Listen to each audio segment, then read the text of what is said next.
Hello guys, hello students, hello listeners, hello मेरे प्यारे दोस्तों। आपका legal book cab by Saumya में हार्दिक स्वागत है। आज हम इंडियन कॉन्ट्रैक्ट एक्ट 1872 का sections 13, section 14, section 15, section 16, section 17 and section 18 को कंप्लीट करेंगे। तो अंत तक ज़रूर बने रहिएगा मेरे साथ। लाइक, शेयर और सब्सक्राइब करना ना भूलिएगा मेरे चैनल को। तो सबसे पहले सेक्शन 13 को अगर हम करें, हम सेक्शन 12 तक हम कंप्लीट कर चुके थे इंडियन कॉन्ट्रैक्ट एक्ट का। अब सेक्शन 13 ले लेते हैं। सेक्शन 13 क्या कह रहा है? Consent defined. कंसेंट को डिफाइन किया गया है सेक्शन 13 में। दो या दो से अधिक पर्सन का कंसेंट कहा जाएगा जबकि वो एक ही थिंग में इन द सेम सेंस में एग्री होंगे। जबकि ठीक है, तो ये सेक्शन 13 में डिफाइंड है। सेक्शन 14 क्या कह रहा है? Free consent defined. सेक्शन 13 में तो कंसेंट डिफाइंड था, फ्री कंसेंट डिफाइंड सेक्शन 14 में है। Consent is said to be free. Consent को फ्री तब कहा जाएगा जबकि वो फर्स्ट कोअर्जन से, जो कि 15 सेक्शन में डिफाइंड है, उससे कॉज नहीं होगा, इफेक्ट नहीं होगा। अनड्यू इन्फ्लुएंस, जो कि सेक्शन 16 में नहीं होगा, सेक्शन 16 में डिफाइंड है, वो नहीं होगा। सेक्शन 3 फ्रॉड, जो कि सेक्शन 17 में डिफाइंड है, वो नहीं होगा। Section 4 misrepresentation is defined in section 18। और section 5 mistake subject to the provisions of sections 20, 21 and 22 के सेक्शंस को कंसेंट, अगर ये सब चीज़ें नहीं हैं, 5 चीज़ें इस सब चीज़ों से फ्री है, तो फ्री कंसेंट कहलाएगी। वो consent is said to be cause when it is would not have been given but for the existence of such coercion, undue influence, fraud. Okay, consent is said to be so caused. Consent इसलिए इनमें की जाएगी कि अगर वो it would not have been given, अगर वो but लेकिन existence for the such coercion, undue influence, fraud, misrepresentation और mistake से प्रभावित नहीं है, तो कंसेंट को फ्री कहा जाएगा। सेक्शन 15 में coercion डिफाइंड है। coercion is the committing or threatening to commit any act forbidden by the Indian Penal Code for Act 45 of 1860, or the unlawful detaining or threatening to detain any property to the prejudice of any person whatever with the intention of causing any person to enter into an agreement। मतलब coercion वो चीज़ होती है। coercion कब कहा जाएगा?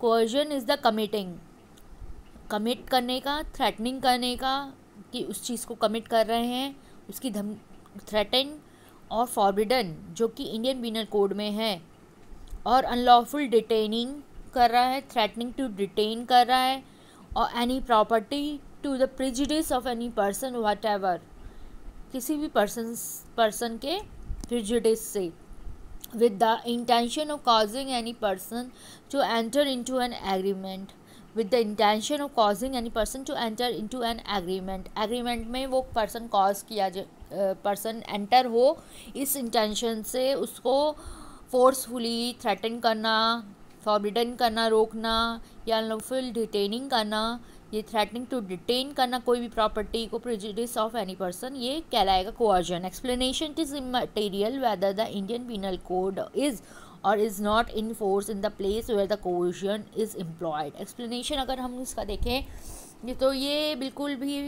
Material fact नहीं, material नहीं है, इससे कोई लेना देना नहीं है कि whether the Indian Penal Code is और is not the in force in the place where the coercion is employed. ठीक है, मतलब कोअर्जन को किसी भी स्थिति में ये नहीं कि इंडियन पीनल कोड का होना वहाँ पर आवश्यक है, कि हो भी सकता है और नहीं भी हो सकता है। क्लियर? इलस्ट्रेशंस देखें। A on board an English ship on the high seas causes B to enter into an agreement. High seas में इंग्लिश शिप ए जो होता है ऑन बोर्ड पे, इंग्लिश शिप पे ऑन द हाई सीज में causes B करता है कि एक एग्रीमेंट एंटर करे जिसके द्वारा क्रिमिनल इंटिमिडेशन हो, under amounting to by an amount by an act amounting to, जो कि क्रिमिनल इंटिमिडेशन कॉज कर रहा है under the Indian penal code. A afterward, जो ए है वो सू करता है बी को for breach of contract at Calcutta में करता है। ए हैज़ एम्प्लॉयड कोआर्जन, ए ने कोआर्जन अप्लाई किया। Although his act is not an offence by the law of England, England के हाई सीज में ये कमिट किया गया, लेकिन वहाँ इंडियन पिनल कोड तो नहीं है, लेकिन फिर भी कोआर्जन एम्प्लॉय किया है उसने। And although section 506 of the Indian penal code was not in force at the time when at the place where the act was done, वो नहीं था, लेकिन कोआर्जन अप्लाई हुआ है वहाँ पे।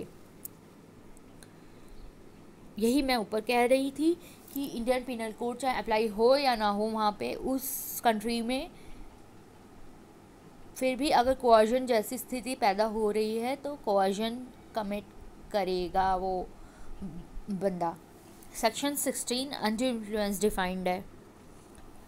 सेक्शन 16 कह रहा है फर्स्ट पॉइंट में अंडर इन्फ्लुएंस को डिफाइन करते हुए कि एक कॉन्ट्रैक्ट है जो कि इंड्यूस किया गया है अंडर इन्फ्लुएंस से, जहाँ रिलेशंस जो होते हैं पार्टीज़ के बीच में, one of the parties in A position होती है कि डोमिनेट करे विल को दूसरे के और यूज़ करे उस पोजीशन को to obtain an unfair advantage over the other. Second point, in particular and without prejudice to the generality of the foregoing principle, a person is deemed to be in a position to dominate the will of another where he holds a real or apparent authority, जहाँ पे वो real और apparent authority hold करता है a over the other, और where he stands in a fiduciary relationship to the other, fiduciary relationship में है दूसरे के साथ, जहाँ पे वो कॉन्ट्रैक्ट कर सकता है किसी पर्सन से।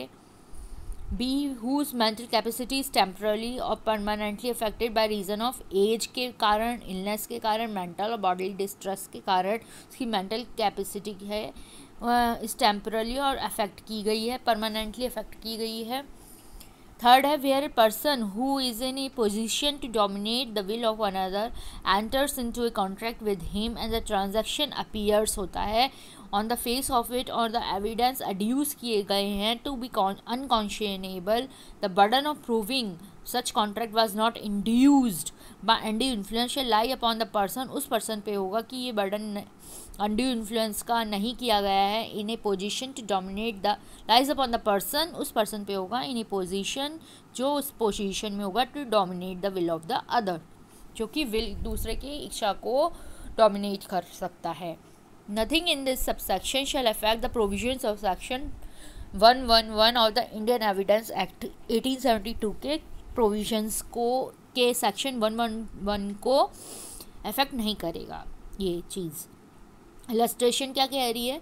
A having advanced money to his son, B during his minority, upon B's coming of age, obtains by misuse of parental influence A bond from B for a greater amount than the sum due to in respect of the advance, A employs undue influence कर रहा है इस case में।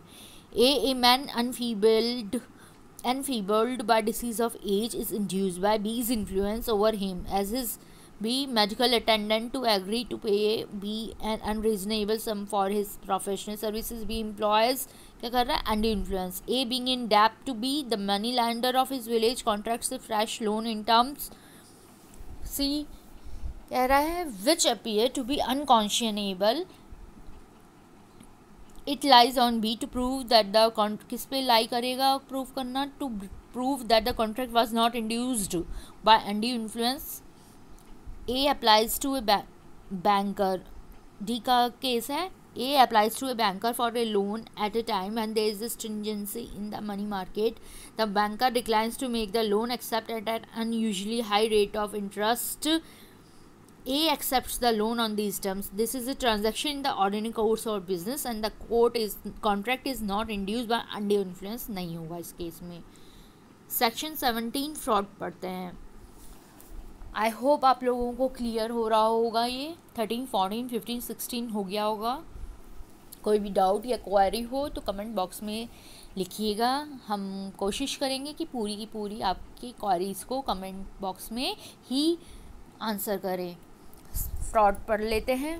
Fraud defined, fraud का मतलब क्या होता है और इंक्लूड करता है कोई भी एक्ट जो कि एक पार्टी करती है कॉन्ट्रैक्ट की या फिर उसकी एजेंट के द्वारा उस इंटेंट से कि वो दूसरी पार्टी को डिसीव यानी धोखा दे और इस एजेंट को धोखा दे, to induce him to enter into the contract, कि उस कॉन्ट्रैक्ट में धोखे से एंटर कर जाए, करने के लिए फ्रॉड कहलाता है वो चीज़।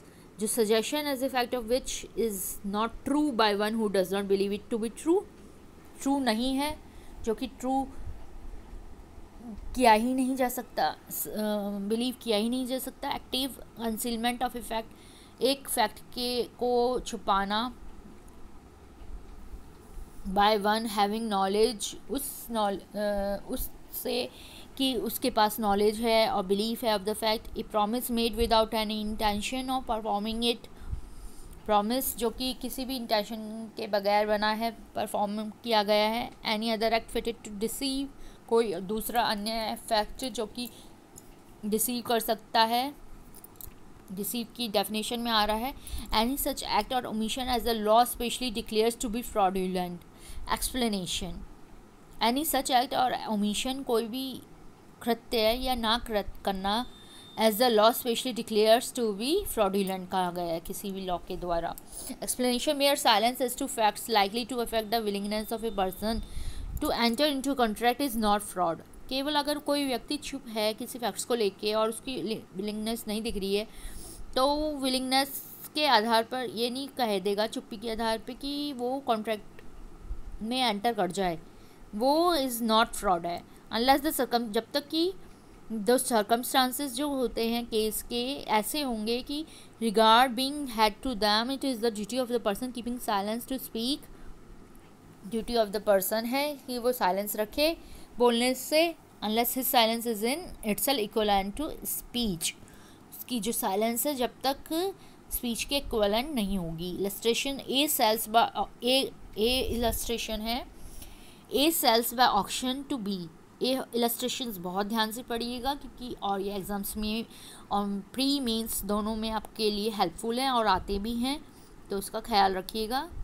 ए sales by auction to B a horse which A knows to be unsound, A जो है वो बेच देता है ऑक्शन से बी को एक हॉर्स जो कि ए जानता था कि अनसाउंड माइंड का है, अनसाउंड है।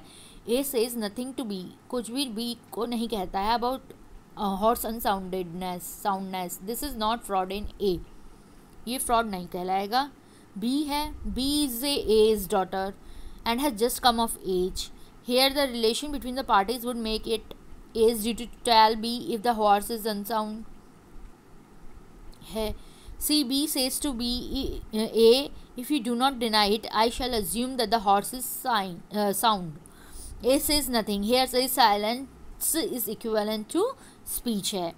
डी क्या कह रहा है, A and B being traders enter upon a contract करता है, ट्रेडर्स हैं दोनों, वो कॉन्ट्रैक्ट में एंटर करते हैं। A has private information of a change in prices, A के पास एक प्राइवेट इन्फॉर्मेशन होती है कि प्राइस में चेंज किया गया है which would affect his willingness to proceed with the contract, is not bound to inform be, इसमें भी एक बाउंड नहीं है इन्फॉर्म करने के लिए बी को।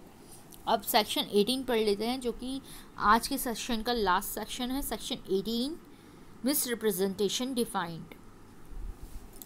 Misrepresentation means and includes, misrepresentation section 18 में डिफाइंड है और वो क्या कहता है और किसको इंक्लूड करता है, positive assertion in a manner not warranted by the information of the person making it of that which is not true through he though he believes it to be true.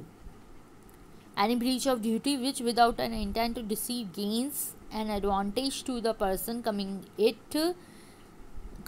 it or anyone claiming under him by misleading another to his prejudice or to the prejudice of anyone claiming under him, causing however innocently a party to an agreement to make a mistake as to the substance of the thing which is the subject of the agreement। Misrepresentation कह रहे हैं कि कोई भी misrepresentation क्या कहलाएगा कि वो चीज़ होती है कि किसी पर्सन ने एक इंफॉर्मेशन नहीं दी जो कि सच्ची नहीं थी, लेकिन वो जानता था कि वो ट्रू है, उसकी ब्रीच करी गई ड्यूटी की, इस इंटेंशन से नहीं कि वो डिसीव करे, गेन्स करे और एडवांटेज करे। पर्सन कमिटिंग इट, उसके जो पर्सन है कमिट कर रहा है और क्लेम कर रहा है उसके अंदर बाय मिसलीडिंग अनदर कर रहा है, मिसलीड कर रहा है अनदर को टू हिज प्रिजुडिस और to the prejudice of any one claiming under him, causing however innocently कर रहा है a party to an agreement to make a mistake करे as to the substance of the thing which is the subject of the agreement. I hope, मुझे आशा है कि आपको misrepresentation section 18 का भी समझ में आया होगा। सारे सेक्शंस क्लियर होते हैं, आपको हो रहे होंगे।